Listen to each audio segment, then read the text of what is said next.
আমি যখন পাঠশালাতে যাই আমাদের এই বাড়ির গলি দিয়ে, 10টা বেলায় রোজ দেখতে পাই ফেরিওয়ালা যাচ্ছে ফেরি নিয়ে। চুড়ি চাই সে হাঁকে, চিনের পুতুল ঝুড়িতে তার থাকে। যায় সে চলে যে পথে তার খুশি, যখন খুশি খায় সে বাড়ি গিয়ে। 10টা বাজে, 10:30 বাজে, নাইকো তাড়া, হয় বা পাছে দেরি।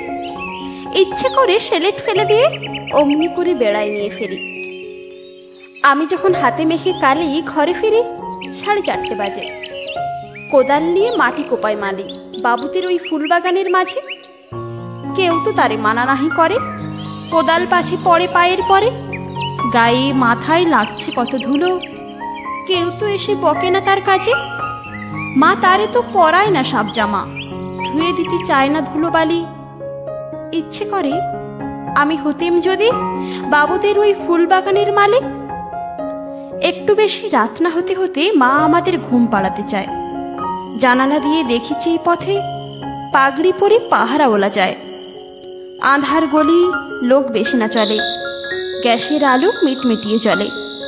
লণ্ঠনটি ঝুলিয়ে নিয়ে হাতে দাঁড়িয়ে থাকে বাড়ির দরজায়। রাত হয়ে যায় 10টা 11টা, কেউ তো কিছু বলে না তার লাগে। ইচ্ছে করে পাহারাওয়ালা হয়ে গলির ধারে আপন মনে জাগে।